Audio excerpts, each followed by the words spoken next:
बच्चों मन के सच्चों कैसे हो। मैं आपको सिर्फ 5 मिनट में बताने वाली हूँ एनसीईआरटी कैसे पढ़नी है। हो सकता है कि यार आप अभी तक 10 बार एनसीईआरटी पढ़ चुके हो, आपको यही नहीं पता एनसीईआरटी पढ़नी कैसे, जिसकी वजह से टाइम फूस नंबर तो बढ़ ही नहीं रहे हैं, टोटल टाइम फूस करा के बैठे। सो डोंट वरी, चिंता मार बैठा, मैं हूं यहाँ पर, आपको मैं बताती हूँ एनसीईआरटी कैसे पढ़नी है। I am there for you, just don't worry about it. तो चलिए आगे बढ़ते हैं। बहुत इंपॉर्टेंट है यार, आपको एग्जैक्टली पता होना चाहिए कैसे मार्क करनी है, कैसे पढ़ना है, क्या पढ़ना है, किसको ज्यादा ध्यान देना है, कैसे। और मैं आपको सैंपल क्वेश्चंस भी दिखाऊंगी, ठीक है। तो यार मैं हमेशा ये वाले लेक्चर्स बहुत स्पीड में लेती हूँ क्योंकि आपको कम समय पे मैक्सिमम चीजें बताना मेरा एम रहता है। ये नहीं होता कि हाँ आकर आपसे बातें करी जाए, वो मैं कई बार कुछ क्लास में बातें कर रही होती कर लेती हूँ। तो यार सुबह का जो मैं शॉर्ट ले रही हूँ ना बॉटनी वाला, सुपर स्पीड में आपको रटवा दिया एमसीक्यूज, और जो शाम का सेशन लेती हूँ मैं इसलिए लेती हूँ ताकि आपको फटाफट टक टक टक टक टक करके सारी चीजें समझा दूं। क्यों एनसीईआरटी पढ़नी है यार, उसमें ना जो भी लिखा है, मतलब लैंग्वेज अगर मैं बहुत ज्यादा सिंपल ऐसे ना कहूं कि भैया बिल्कुल ही बच्चों वाली लैंग्वेज है, हर एक लाइन इंपॉर्टेंट है। इसीलिए लैंग्वेज जो है ना वो मतलब सब कुछ बता दिया एक पैराग्राफ में। बाकी बुक्स में आप एक पैराग्राफ, 2 पैराग्राफ से 2 लाइनें इंपॉर्टेंट निकालोगे। सिंपल लैंग्वेज है, ये ऐसे होता है, ऐसे होता है, ऐसे होता है, ऐसे होता है, ऐसे होता है। तो इसलिए मैं इसको कहूंगी इनके पास एक बहुत डायरेक्ट अप्रोच भी है। हर एक चीज इन्होंने इजीली एक ही जगह पे आपको सब कुछ मिल जाएगा, एक बहुत डायरेक्ट अप्रोच है।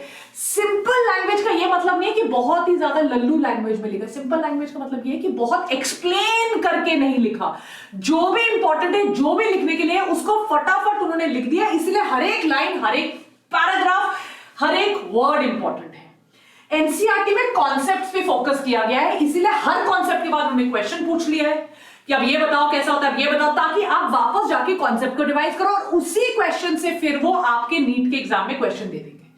हर एक चीज पे एनसीईआरटी ने हर एक कॉन्सेप्ट के बाद उन्होंने क्वेश्चन दिया है, ताकि आप जाओ, देखो और अपना कॉन्सेप्ट तैयार करो।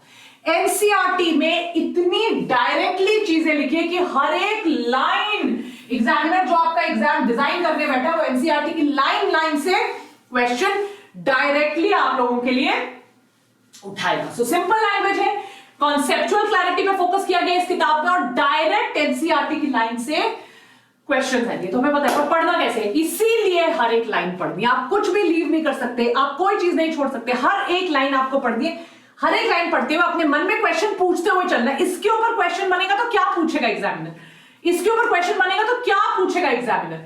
जितने भी आपको इंपॉर्टेंट टॉपिक्स लगे, make note of important topics. मैंने स्ट्रैटेजी वीडियो पे भी बताया था, आपके पास सारे टॉपिक्स के नाम होने चाहिए, ये टॉपिक है, ये टॉपिक है, ये टॉपिक है, और इस टॉपिक पे किस टाइप के क्वेश्चन आते हैं। सिर्फ पढ़ने से कुछ नहीं होगा, reading is just not enough. बहुत बड़ी बेवकूफी अगर आप सोचोगे सिर्फ पढ़ लोगे। आपको उसके शॉर्ट नोट्स बनाने पड़ेंगे, आपको एनसीईआरटी के निमोनिक्स बनाने पड़ेंगे, आपको एनसीईआरटी के कॉन्सेप्ट समझ के एनसीईआरटी की लाइनों से क्वेश्चन बनाने पड़ेंगे।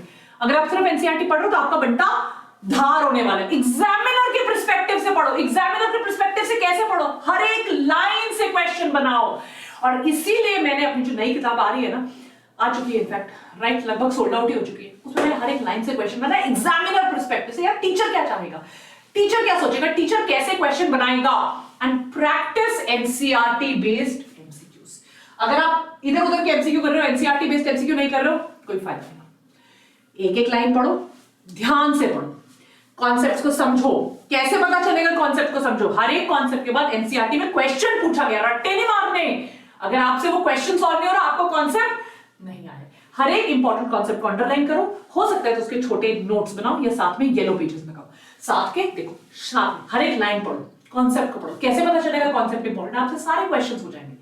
चीजों को हाईलाइट करो, इंपॉर्टेंट चीजों के छोटे छोटे नोट्स बनाओ, हर एक डायग्राम पे, हर एक साइंटिस्ट के नाम पे, हर एक डेट पर इंपॉर्टेंस दो, लेबल करो, पढ़ो।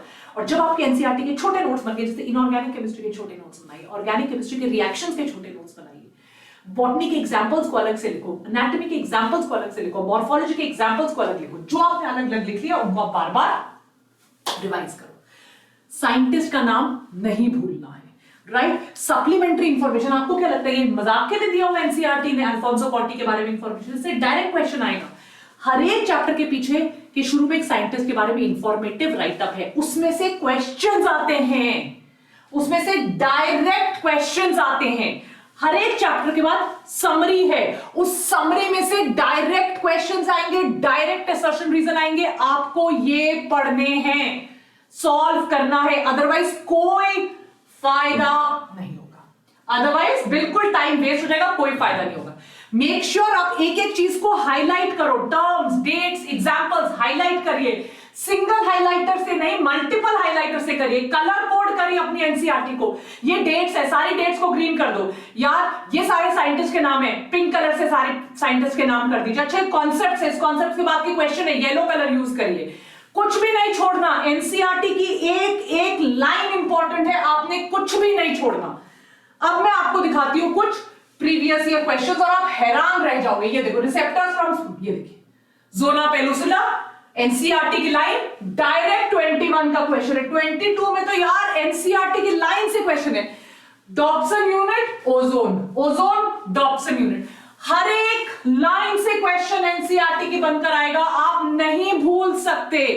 केमिस्ट्री के प्रीवियस ईयर क्वेश्चन दिखाती हूं मैं आपको, तीनों सब्जेक्ट्स में आपको करने। H2SO8 देखिए, यस एवरीबॉडी, ऑक्सो एसिड, हर एक चीज ये देखिए important, oxo acids of sulphur. मैंने क्या बोला, डायग्राम के नीचे की चीजों को आपने याद रखना है। अगर आपने डायग्राम के नीचे की चीज को नहीं करा तो नहीं कर पाओगे। Which of the following is not correct, ये रहा कॉम्प्लेक्स विद हीमोग्लोबिन, देख लीजिए carbamino haemoglobin, carboxy. Every line, every page, every diagram is important. आपको लगेगा एनसीईआरटी फिजिक्स से नहीं आएगा। सॉल्व एग्जाम्पल देख लीजिए, same to same, R1 R2 देख लीजिए। एग्जाम्पल कितनी बार मैंने बोला है, सॉल्व एग्जाम्पल करिए, देखिए खुद देखो, खुद देखो कितना कुछ आया हुआ है, एक भी चीज मिस कर मत करिए। देखिए 40, yes example, solve example NCERT line से आए हैं, आपने मिस नहीं करना है। ऐसे एनसीईआरटी पढ़िए, बहुत फायदा होगा। Take care, God bless you, bye बच्चों, बाय।